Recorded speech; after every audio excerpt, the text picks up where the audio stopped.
Y'all get ready. Get ready. What's up, y'all? What's up? What's up? Welcome back to another Friday edition of BizBuzz Live. Guys, I'm your host, Chris Muzan.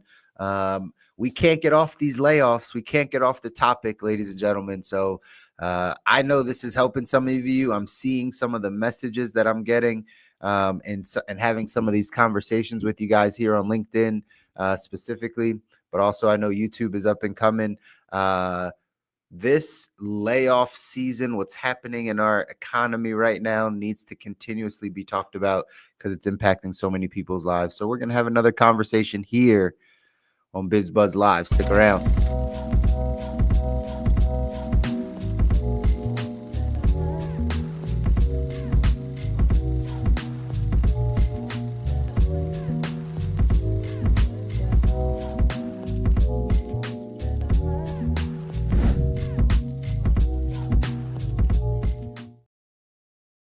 All right, what's up, y'all? We're back. It's Chris. Had to get that off my shoulder. Dust that off my shoulder there.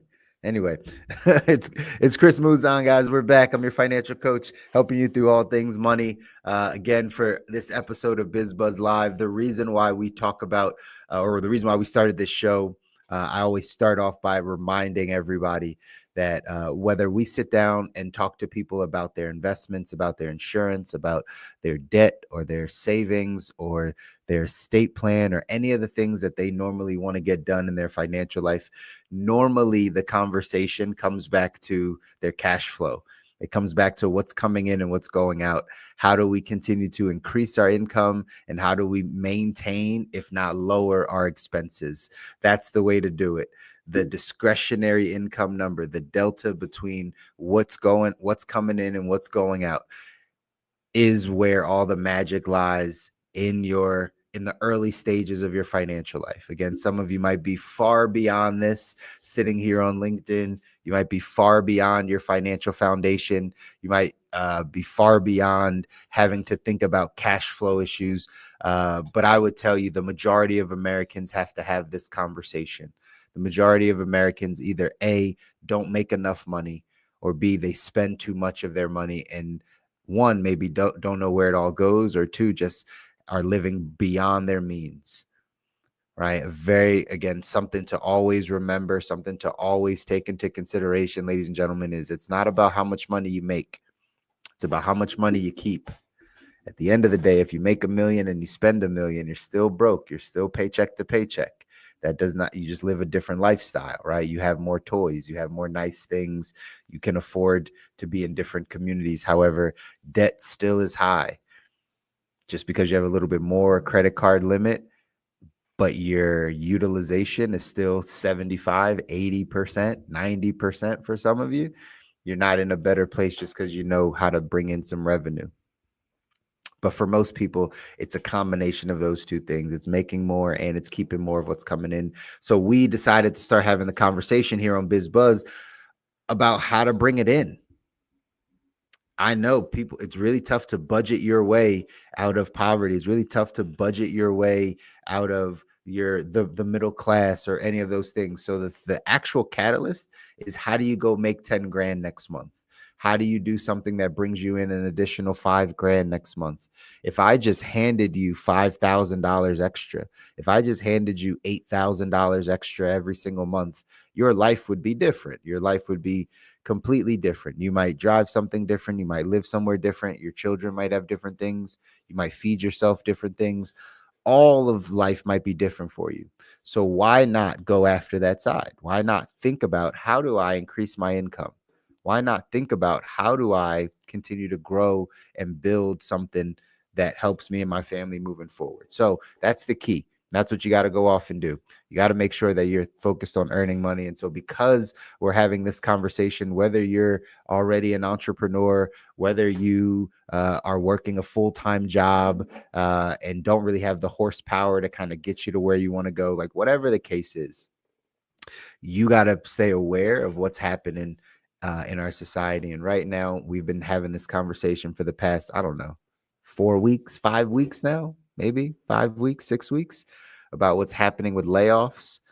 in all of the shakeups. Again, it started with coming down from our administration, from the federal government, them cleaning house. And guess what? Private sector started doing the exact same thing, saying, hey, I don't think that we're going to be able to manage with all of this, all this extra labor, all the stuff that's happening. So we need to get rid of some of this stuff. We need to trim some of the fat. And so it's happening all over. Last week, I mean, we talked about, what do we talk about? We talked about Joanne. Was that the week before? I'm not sure. Airlines we talked about. The week before was Joanne laying off, Joanne Fabrics filing bankruptcy. Again, we just had another one in the retail space, Forever 21. Forever 21 this past week. I don't know if you saw the news, but they filed bankruptcy again, right? It's not even the first time that they did, but they reported $150 million loss in 2024 and projected $180 million loss in 2025, right? So again, think about it. The retail space, we talked about this for many weeks on the retail side. We said, hey, are you in an industry that's growing or an industry that's dying? If you walk through your average retail stores, your big box retailers as they call them, if you walked through them, the question is, are they growing or are they dying? What do you think? Over the next 5 to 7 to 10 years, you see that being a boom, or you see that declining due to technology, due to people not wanting to work there, foot traffic, locations, all the stuff, right? I think we all agreed, and even in the comments, we all agreed that like the retail space as we know it, the big box retailer, that space is dying, right? Why? Because of technology, because of other things. Exactly. You guys are saying it, right? You know why this is happening, right? So at the end of the day, what you got to know is, if you're choosing an industry, that's dying, that's not going to help you moving forward, right? In the next 5 to 7 years. So we're watching this happen. Forever 21 just filed bankruptcy again. It's also hitting the Hollywood space now. Village Roadshow Entertainment. I don't know if any of you are familiar with them, but they produce The Matrix. They produce Joker. They produce some pretty big films. They just filed Chapter 11 bankruptcy also, due to financial struggles from a costly legal battle with Warner Brothers. So think about it. Again, now it's hitting the Hollywood space, the movie space, the entertainment space. People filing bankruptcy. Again, what do you do when you're in this type of industry? This is why we're talking about it, not to just give you the doom and gloom news that's out there, but it's how do you protect yourself? How do you see what's up ahead and then pivot and then shift and then do something different? If this is hitting your industry, we can't be the ones that say, oh, it's not going to happen to me. It's not going to happen to me. That's what a lot of people are saying. It's not going to happen to me. And then it happens to them. And then what? They had no plan. They had no way to figure out what was next. They almost get, taken aback for some time, emotionally, mentally, financially, because they didn't have another plan. The reason why we're having this conversation is so that you can have a plan. If it happens to you, if it happens in your industry, if you see the writing on the wall, this is not the time to be naive about things or think that it can't happen to you. It's happening to a lot of people. So the question is, what's your plan? What's your plan? What are you going to do? It's hitting every single sector, and not to mention the conversations, the talks around recessions. You guys know we're in the financial space, so we talk a lot about the money stuff. Well, what if we are currently in a recession again? What if it's going to get worse? What if it's going to impact your income? Do you have a plan? This is your lifeline. If you're on this, right, you're on LinkedIn right now, you're on YouTube right now, you're paying attention to what I'm talking about, this is your wake-up call. This is your SOS, so to speak, right? This is your lifeline to say, hey, I probably need a plan. Nothing wrong with what I'm doing necessarily. I just need a plan. If you only have one income, one is too close to zero. Probably need a second one. Probably need to think about the ways that you can go make money. So again, we're watching this happen in the retail space. We're watching it happen in the Hollywood space. I happen to come across a piece of content. We'll see if we can share it, or right, maybe make some short form content out of it. I'm not sure. But I saw this over on TikTok, a lady saying that how this is kind of gearing up to look very similar to 2008, where the banks got bailed out because, again, they were buying. If you ever watched the movie The Big Short, if you haven't watched the movie The Big Short, you probably should go watch the movie because it's all repeating in real time right now, right? But basically in the movie and what happened in 2008 was these banks were buying really, really bad mortgage-backed securities or whatever they called them, right? And basically it was just a lot of bad loans, a lot of upside down home loans and things like that, right? And so that's what they were buying.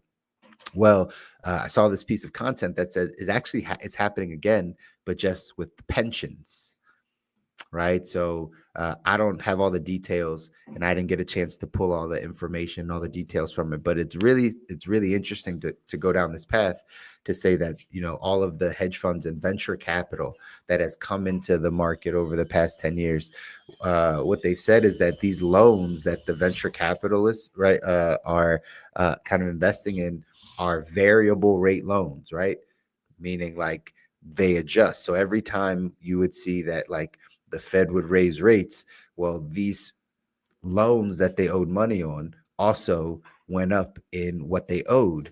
And so now we're at a place where they can't continue to sustain it. So they're watching all of these companies go bankrupt that are backed by venture capital, really just to kind of clear the books. But a lot of the securities or the loans that they've kind of packaged are being sold to pension funds. They're being sold into pension. So now imagine, again, I don't have all the details, so probably shouldn't necessarily be talking about it with without all the details. But imagine that that's actually what's happening, and the pension funds are the things that are getting bankrupted. Well, the American people aren't going to let us bail out the banks again like we did in 2008. Like American people wouldn't stand for that. But they absolutely are going to bail out the pensions, right? They can't let your uncle and your grandma and your grandpa and right your parents actually lose all their pension. The government definitely would have to step in for that, right? So we're watching the exact same thing happen as to this lady's, and we got to do some research and dive in. But think about what's happening on the back end. If we're talking recession talks, if we're having these conversations around, hey, this could be worse than 2008, it's not going to be in the mortgage space, in the bank space, it's going to come from pensions. We're going to watch these things crumble, and we're going to watch all these companies go bankrupt. All these venture capital backed companies are going to start going bankrupt, not because they're bad companies. I found out that we talked about Joann Furniture or Joann Fabrics on the show. I found out that 97% of their stores were profitable. How crazy is that, right? How crazy is that 97% of their stores are profitable, yet they filed for bankruptcy? No, it's because they have some debt they had to offload because they're owned by some venture capital. So it's a lot of stuff happening in the financial space. You can dive into this rabbit hole. You can go all the way down. You can start getting your research and doing your research about what's happening from an economy standpoint, from a recession standpoint, from a layoff standpoint, all these things. And the message is still the same. The message is, what are you going to do? What are you going to do? What's your plan? So here's again my advice to some of you, my words of wisdom, I guess I would share with you. Again, the first things you need to do is you need to upgrade your skill sets. If you're going to create an actual plan for getting out of this work world, the job market is horrible. People aren't hiring. Most companies are laying off people. Everything's restructuring. You want to get away from that madness, figure out what your own skill sets are and upgrade them. Give yourself some more skills in certain areas. Again, as an entrepreneur, I'm going to point you in the direction of two skill sets that I believe benefit everyone, which is sales and marketing. Sales and marketing, your ability to sell, your ability to market, your ability to communicate and influence, your ability to gather attention. Those two things will be needed forever in many companies, in many jobs. Now, if you have a skill set, you are a manual laborer, right? Like you work with your hands, you have a skill set. Well, continuing to find out where your skill set is valuable is going to be important, right? Business is supply and demand. If there's not a lot of plumbers in your area, then maybe that would be what you do. If there's not a lot of welders or electricians, then maybe that's what you do, right? But the other side of it is, then maybe you have to also learn some business acumen, some sales, some marketing, right? Some financials, some operations, some systems, because maybe you're not going to get paid from your skill set according to what the market wants. You're going to get paid by a company. But if the market says, hey, but we'll pay you way more, well, then you got to find a way to go create that income for yourself. That's the way it works. And again, we weren't always trained this way. It's not what we always learned. It's not how it always worked for us. It's not how it worked for our parents or our grandparents. We get it. Life changes. And so if you want to really kind of get ahead of the tidal wave, so to speak, you got to upgrade your skill set. You got to create a new skill set in yourself. We get paid to the level of our skill set. So if you want to get paid differently, you want to get out of an industry that's laying off people, upgrade your skill set. Learn a few more things. Learn how to do some more things that are valuable to other people. That's the first place you start. If you don't know, what your skill sets are, what you're really good at, then start learning some things. Like I said, sales and marketing, really, really important. Here's the other side. You got to figure out what you like to do. In 2025, we live in a time that you can start doing things that you enjoy and make money. Like, not just that, like, oh, I have to do this. And again, some people do, and some people make a really good living just doing things that they have to do. But when you get to switch from I have to I get to, right? I have to do this versus I get to do this. Like, it's a joy that you get to do this. Like, I get a chance to, create content and have conversations and, right, live differently. I get to do those things. I like to do those things. I like to have the conversations. I like to talk to people. I like to educate. I like to communicate. I like to market. Like, I like it. So I can find a way to enjoy what I do all the time. If you combine those two things, you find out what you enjoy and it's something you're good at and you can upgrade your skill sets. That's how you ride the tidal wave. That's how you get over what's coming up ahead. That's how you don't have to worry about the layoffs and the restructurings and the efficiencies and all the things that we're hearing. You don't have to worry about them because you have a skill set that the market needs, and the market will always determine, right, how you get paid and what's valuable. So you just have to be aware. That's why we do the show, right? The reason why we do BizBuzz is so that you can start getting aware. Again, not the everything's bad, job market sucks, right? All these things are true. And you have to have a plan for your finances, for your family, for your life. Give yourself another stream of income. Give yourself the ability to grow and learn and become better in a different area. Upgrade your skill sets. So those are a couple pieces of advice, right? Couple pieces of wisdom. You want to know the third piece of wisdom? I just did a post on this, or I just created this content over on TikTok. You got to have new conversations with people. Got to have new conversations. Typically, when we're in this place of, oh, my industry is laying off people, or I don't have the resources at my job, or whatever the case is, we're also talking to the same people. Every job, now that I think about this, almost every job that I had came from me having a new conversation with somebody. I kind of got headhunted for a couple of times, right? Like back in the day, I was working as a server somewhere. And the way I got to my next serving position is because I served the general manager of another place. And she was like, yeah, you should come work with us, right? Just having a new conversation with somebody opens up a new door.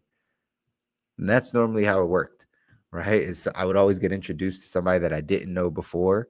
And then that leads me to the next thing. The reason why I got into financial services is because I had a conversation with somebody I didn't know, a different conversation with somebody. And it opened up an opportunity to be able to now, right, change me and my family's life by giving us a business platform that allows us to grow and, right, become better with money and have fulfillment and all the stuff, right? But that only came from conversations.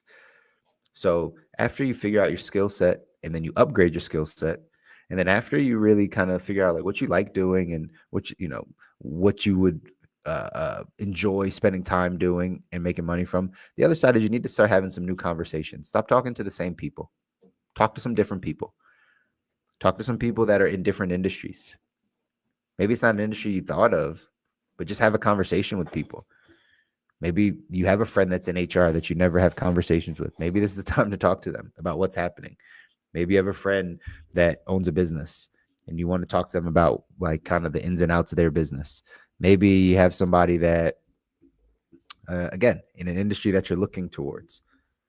Anybody that is in the financial industry or around it or wants to be around it, they can reach out. They can have a conversation. I'm more than happy to talk to other people in the industry just to get insight.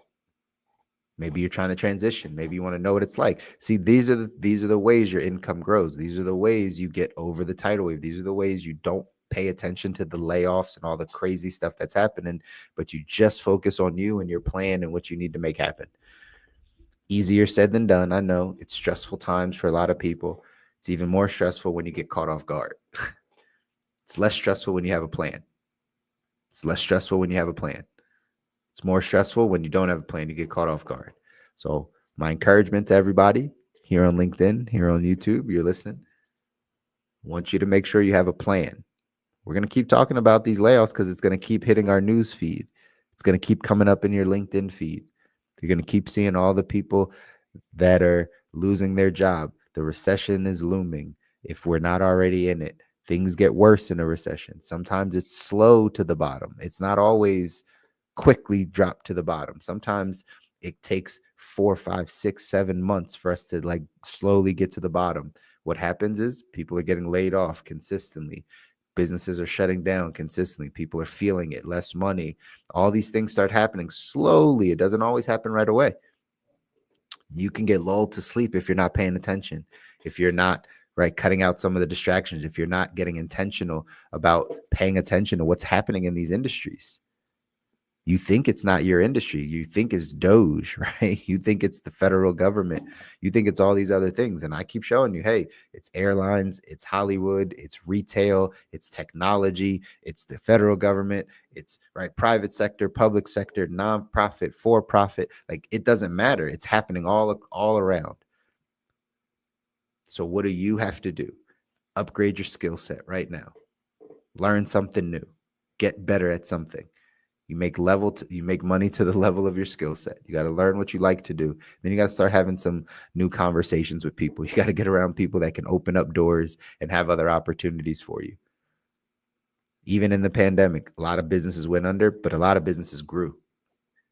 It's just which side were you on? Were you on the side that the business laid you off and you couldn't make it happen? Or were you on the side that the business grew and they hired more people?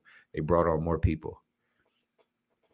That's the mission, ladies and gentlemen. That's what we're here to do every single Friday, 10:30 a.m. Eastern. We're jumping on to talk about the things that you need to make happen in order to protect yourself from what's up ahead from an income standpoint. Remember, when it comes to money, cash flow is the driver of the rest of your income, or the rest of your financial life, right? Your income is the driver to the rest of your financial life. If you all of a sudden don't make money, you can't save money. Your debt's probably going to go up. You're going to get behind on some bills. You're not going to be able to invest money. You're probably going to have to pull out of your investments. A lot of things happen when you don't have income. So what I'm trying to help you do is make sure you have income in the maybe non-traditional ways. Maybe you thought you'd be at the job for 37 years. Maybe that's the thinking that you had. But if it doesn't pan out that way, you got to pivot. You got to change. Otherwise, your family suffers and you suffer. First, we got to learn how to earn the money. Then we got to learn how to save the money. Then we got to learn how to invest the money. Right now, with all these layoffs, we got to get back to the drawing board on how to earn it, how to make sure we have enough coming in that's going to help our families get to where we got to go. All right. All right, y'all. Listen, it's another Friday, BizBuzz Live. Join us back here next Friday. LinkedIn, YouTube, catch the replay. If you didn't jump on live, feel free to drop some comments for today's topic here in the chat, and we'll get back to it next Friday. All right. Until next time, y'all. Peace.